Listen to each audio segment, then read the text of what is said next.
Coming up this week on The Right Side, a firing line segment you do not want to miss regarding Chinese influence in Canada's healthcare sector, economic news from BC and Alberta, and just who is immigrating to Canada. This is The Right Side, Episode 5, recorded Saturday, February 25th, 2017. Inflation rates and the rise of China.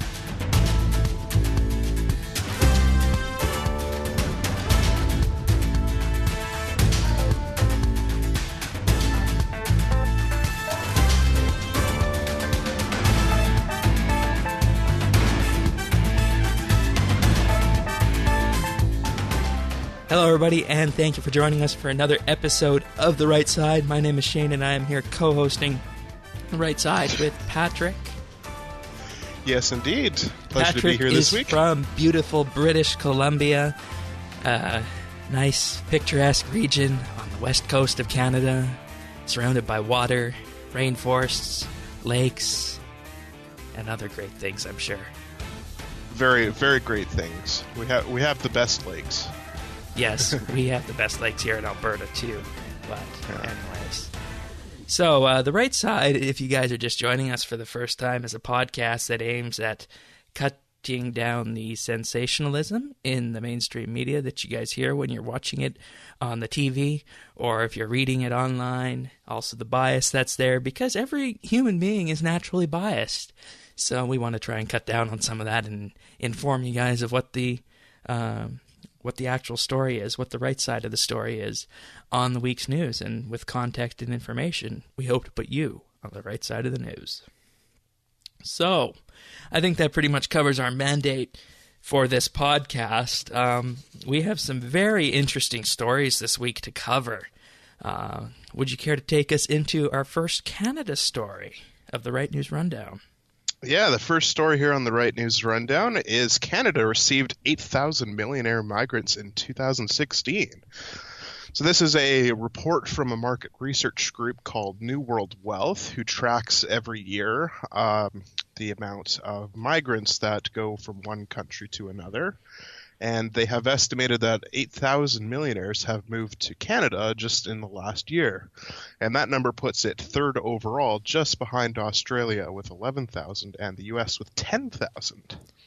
So the head of research at New World Wealth, Andrew Amoyles, told CNBC that millionaires are primarily drawn by the prospects of a better education for their kids and improved personal safety.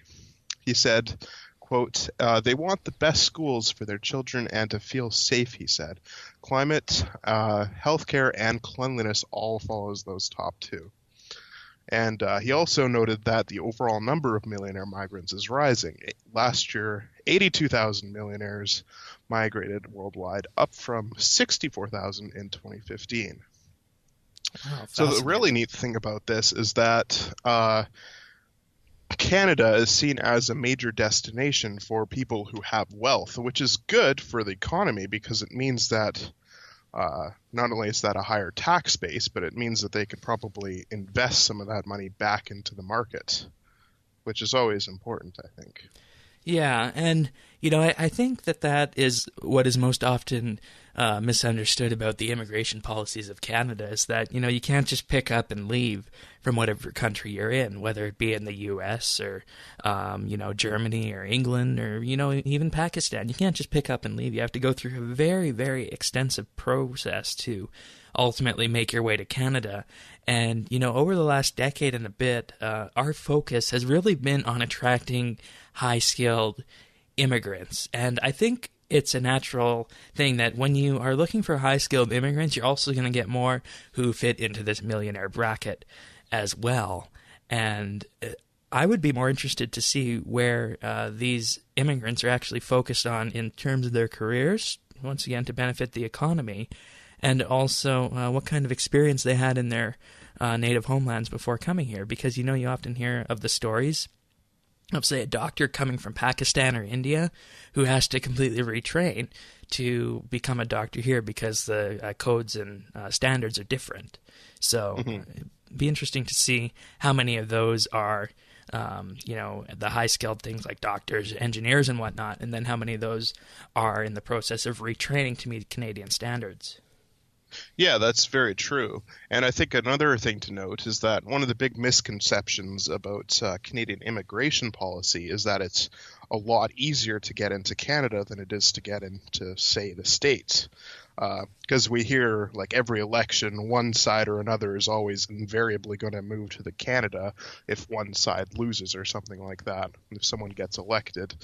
I think we see this every 4 years. Yeah, of course that doesn't really happen. No, it never does, because either they give up right away or they find out that it's actually not as easy to move to Canada as they might have thought. So the really interesting thing about this is the impact it has on the economy. And in the same vein here, New World Wealth also mentioned that France at 12,000, China at 9,000, and Brazil at 8,000 are the biggest losers of the millionaires, while China creates just as many per year as the number that leaves, so they're not really in as big a problem. It's France where the huge issues are coming across, where the religious tension and the high tax rate created by the Parti Socialiste, which is the Socialist Party in France that had been ruling since 2012, they've been perpetuating the wealth drain since their election. Whereas many millionaires in South America are leaving for the United States, and Vancouver is the destination for many Chinese millionaire immigrants. So we're getting a big picture where there's a lot of drain from Europe, Asia, and South America all coming up to North America and to Australia. Yeah, and I totally understand the France side of it, but I would imagine the reason we're seeing the China and Brazil numbers also being, I believe this would make it number 4 and 5 in this case, in terms of the biggest losers and the ones that come to Canada, is that if you look at both China and Brazil, their governments aren't necessarily known on the world stage as being the most clean, let's say, and the most honest, trustworthy, and least corrupt. So, it all comes down to the climate that is created by the government where these people reside, and saying, okay, so our government is acting like this in China and Brazil. Let's maybe look somewhere else where we're going to be treated fairly, where the government isn't going to be as corrupt, and where our kids are going to get a fair chance, and that's Canada and Australia, and the U.S. Yeah, and other big former British colonies as well, such as New Zealand and Great Britain, also have a fairly high intake rate as well, which is interesting to note. Indeed. And this story came from CNBC. We don't normally talk about CNBC when it comes to Canada news, but we did make some news on CNBC. Yeah, what was really interesting there is when I first found it, it was actually on Yahoo, and they referenced the CNBC article, so I thought, you know what, I'll go with it. Fair enough. Yeah. All right, so what's happening in BC this week? All right, so the biggest news that came out of BC in the past week was on Tuesday. The BC Liberal government announced their new budget. And the big news there was their cutting of the medical services premium costs, which are called MSP by most everyone around. They're cutting them by 50% for households making less than $120,000 a year, which is about half of the population of the province, or they noted it as around 2 million out of 4.5 million.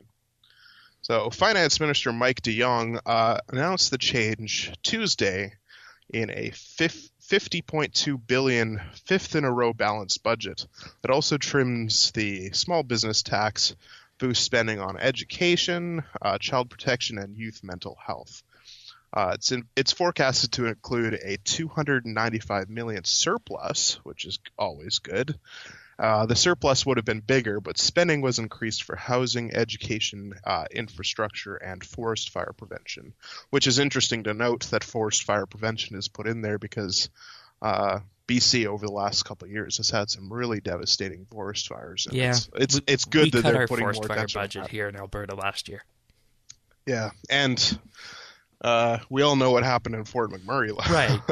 So I think having forest fire prevention is quite important when you're forecasted to have such a dry summer as we are here.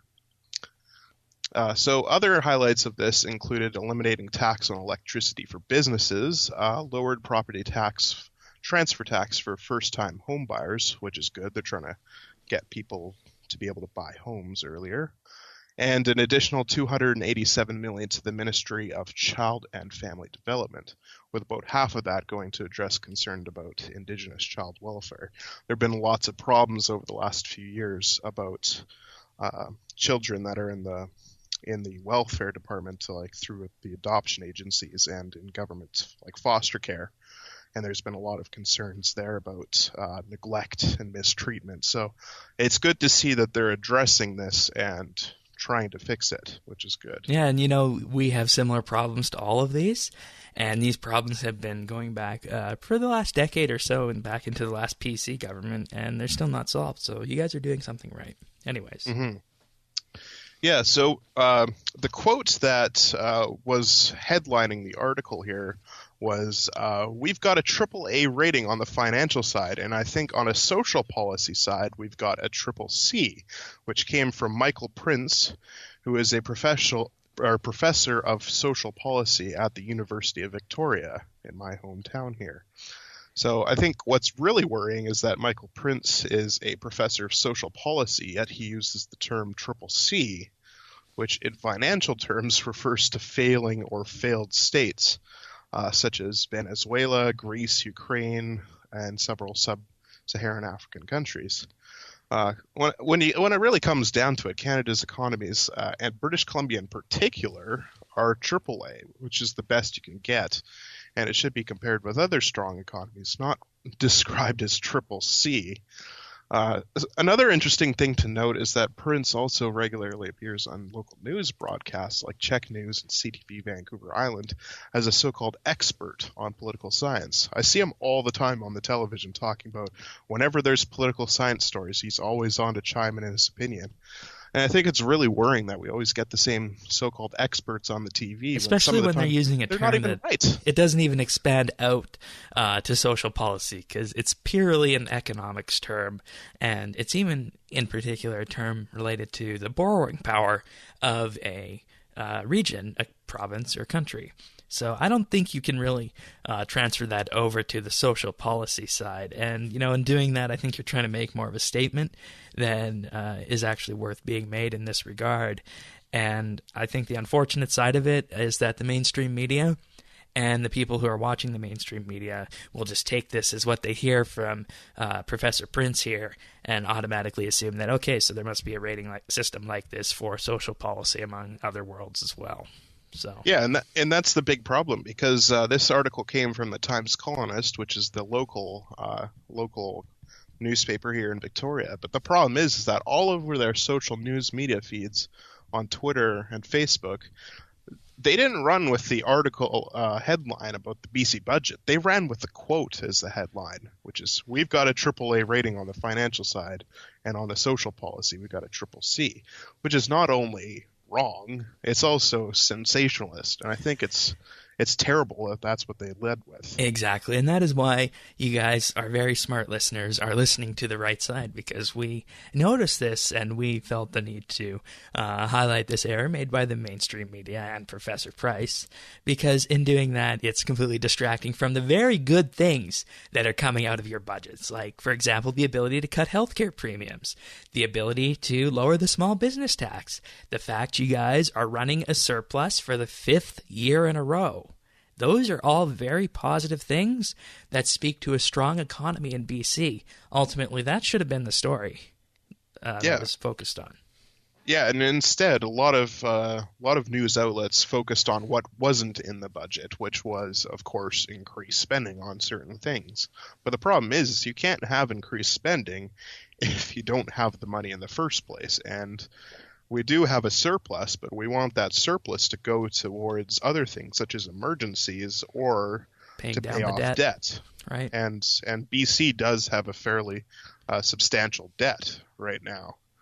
It's not as bad as some other provinces, of course, because we've only gained it over the last 20 years or so, but it's still there. Yeah. Well, I'm glad that we've got a chance to talk about this and talk about what was actually in the budget and worth mentioning. What outlet did this come from? This was from the Times Colonist. All right. And I assume for those of you living outside of Victoria, that's the local paper there? Yeah, that's the local paper here. And the story is also covered in a lot of the province's newspapers. I'm sure it was also in some of the more national ones, but it probably didn't receive as much coverage. There was a lot of comparison between the BC budget and the Alberta budget from some certain sources. Right. But and that's it's hard to compare apples to oranges because BC and Alberta are two completely different provinces. Really. Apples to oranges because you guys are running a Liberal government and we're running an NDP government? No, because BC is built on a lot of natural resources such as lumber and natural gas, whereas a lot of Alberta's prosperity comes from oil and construction and things like economic headquarters, such as in Calgary. So, I mean, there are a lot of similarities, but really the two provinces are quite different. So it's hard to really compare the two budgets together. All right. Well, then I'm going to take us into Alberta then, where we can talk a bit about what is happening here in Alberta with inflation. We did have a fiscal update this week, nowhere near as shiny as the BC budget, but there were some side effects to our fiscal update and, in general, economics news that was presented this week. So it has been reported that the Alberta inflation rate has spiked as driven up by the carbon tax helped to drive up gas prices in a report from Statistics Canada. The annual inflation rate in Alberta has climbed to 2.5%, driven largely by soaring gas prices that can be attributed in part to the province's new carbon tax, said Statistics Canada. Gas prices have leaped by 33.9% in Alberta over the last 12 months, ending in January, including a 7.9 cent jump in December.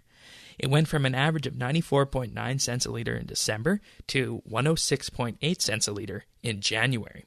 In Edmonton, it climbed by 11.2 cents a liter, from 89.7 in December to 100.9 in January. Shutdowns late last year at refineries in Illinois and Indiana have also been linked to rising gas prices. In this, also natural gas prices spiked by 42.3% year over year in January, also driven in part by the carbon tax, said Statistics Canada. As a result of this, the national inflation rate rose to 2.1% from 1.5%. This can be attributed to the new carbon levies in Alberta and Ontario. So, a little bit of an economics lesson here with this. Inflation is basically what happens when prices of goods and commodities rise through some means in the economy. In this case, that mean is the carbon tax here in Alberta and Ontario. Now, what this means is that also if the prices of goods are rising, the people, the citizens, do not necessarily see a similar increase in pay to pay for these increased prices of goods. So they are ultimately paying more out of pocket, and they have less disposable income to go around. Also with this, increased inflation rates will ultimately lead to increased interest rates because interest rates and inflation are linked. So once again, this kind of foreshadows of where the economies of Alberta and Ontario are going, and Canada to a lesser extent. Could see a rise in interest rates with this, which means for the province, for the country, and for everyone out there who has any kind of debt or loans, you could be ultimately paying more to borrow money in Canada, Alberta, and Ontario with this. Yeah, and that's very true. And I think it's important to also note it's not just individuals that are paying more out of pocket for these goods. It's also businesses that rely on things like gas to power their cars, or heating or electricity or all those sorts of things. Right. And this comes down to, in effect, what the carbon tax does in general is it passes on the price to the businesses, but then the businesses are going to have a choice. Do we take this loss or do we shift it on to the consumers? They shift what they can onto the consumers, and what they can't shift on, they're going to either cut down production or reduce their workforce, which is good for no one. So there's nothing good coming out of these increased prices in addition to the increase in inflation. So as we can see here, this is probably what we're seeing as the first round of negative side effects from the carbon tax here in Alberta and in Ontario. So this happens anytime you raise taxes in an economy. You see increase in inflation, increase in prices in general, and you got to really look at it from an economics perspective, in that if we are going to be increasing prices for the people in the economy, what is that going to do to consumer spending? What is that going to do to confidence in the markets, not only for the consumers, but as the businesses, as you said, and our new business is going to start up if it's going to be costing, an extra 42% to heat your warehouse, right? Yeah, and I think it's also important to note that when BC put their carbon tax in a few years before this, gas prices shot up, and we all know when it comes to gas prices, when you go to the pumps, they raise the price, and they can raise it a couple cents every day, but they don't really come back down very often. That's or right. At least they usually will just keep at a certain price rather than lowering it. And I think when it comes down to it, we've been paying about $1.20 per liter here. And well, we're slowly catching up to you guys. And it's been about that for quite a while. I know in Edmonton they're about 90 cents, I think, right now. But really, Edmonton in the winter used to be around 70 a couple of years ago. Yep. So it's going to be really worrying to see what happens come summer. Yeah, it's climbing. And the real big problem is if they put in a national carbon tax under Trudeau, which they're talking about still. So we're going to have to really see how this all plays out. Right, and there's another thing that really isn't talked about in the mainstream media here.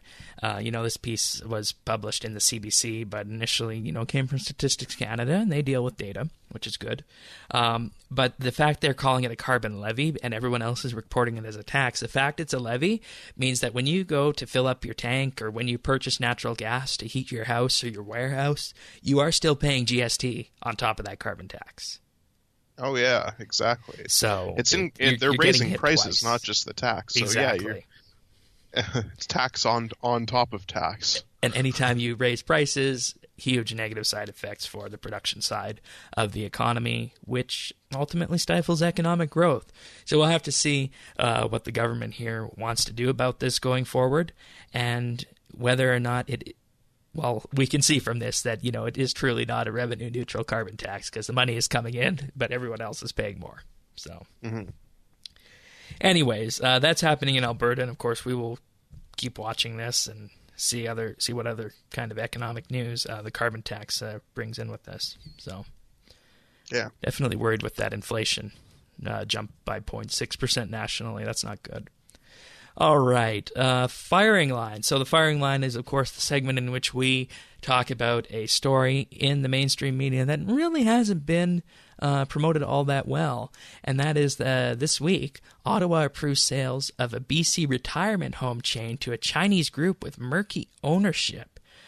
So, in essence, the Trudeau government has greenlighted the sale of one of British Columbia's biggest retirement home chains to a Beijing-based insurance titan with a murky ownership structure that gives China a foothold in Canada's healthcare sector. Yeah, I think this is something that came out just this past week and not covered very much over the last little while. When really it's concerning China, which is always concerning. It's one of the biggest markets out there. Exactly. So Anbang Insurance Group is the Chinese company behind the purchase, and it's unclear who actually owns and controls the company. It's estimated that about 92% of the company is owned by relatives of the chairman Wu Jiahao and his wife Zhou Ren, which is the granddaughter of the former General Secretary of the Communist Party, Deng Xiaoping, who I'm sure a lot of people remember from the 1980s and 70s. Oh yeah, that's Tiananmen Square time. Yeah, exactly. And also owned by relatives of Chen Jialu, which is the son of a high-ranking People's Liberation Army general. So with high-up connections in the ruling party of China, which is a country that's well documented with human rights abuses, it's really curious that the Trudeau government would give the okay for a sale to a Chinese company that's clearly owned by the government. There was a clip before the last election after Trudeau became leader of the Liberal Party.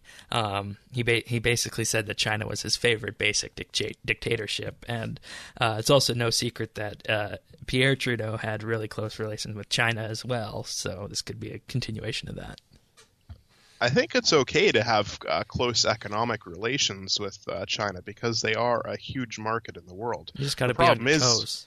Yeah, the problem is when you start selling off companies to them that are still operating in Canada. Yeah. So I think something that's really important to note is that NBang, which is the insurance group that not only is they bought this retirement home chain under a front company. But they also had withdrawn from offers to buy other similar companies in the United States in the past. Regulatory agencies there requested shareholder structure and the company's funding sources in order to approve the sale. They weren't able or didn't want to give that information to them, so they just withdrew anyways and tried elsewhere. So something that's really important to note is that Canadian officials said on Tuesday that their review of the takeover included a screening for any potential impact on national security and, quote, no issues were raised. This was a spokeswoman for the Innovation, Science and Economic Minister, Navdeep Bains. Yeah, and you can basically chalk this up to the fact that China is a country, and they, on paper have called themselves communist in the past, but in reality, it's a state-run economy with the people at the top reaping the most economic benefits. And with the huge experience that China has with dealing with deals like this across the world, if there were any issues like this, I'm sure they could hide them relatively well. From a basic probe like this. And plus, I think one of the things that China is best at is that they might not be able to put their tentacles into all the various aspects of all the different world economies, but what they can do is they can make purchases like this on behalf of their state, which does give some Chinese state benefit to these various sectors in the other countries. So while it might not be a national security problem, it certainly seems as though that this is Chinese state influence inserting itself over this BC retirement home chain. Yeah, and what's important to note is that all of the information that we have about the company has come from U.S. intelligence. Yep. And that the Canadians didn't really give us any information about it. Like, that's literally all they said was no issues were raised. Right. And, this in general is why for a long time until China truly cleans up its act, I will be against a free trade deal with China, because unless you have a top-end negotiator and you can assert that China is hiding nothing, you're not going to get a fair deal. This isn't a fair deal for the retirement home chain. This isn't a fair deal for giving aspects of the Canadian economy over control to the Chinese state government. I think this is really bad, and I actually had not heard of this until we started producing this week's episode, so a huge gap in the coverage for this, though I guess it could be seen as primarily a BC story, perhaps? It's really not when it comes down to it. I mean, but that's what it looks like from the headline.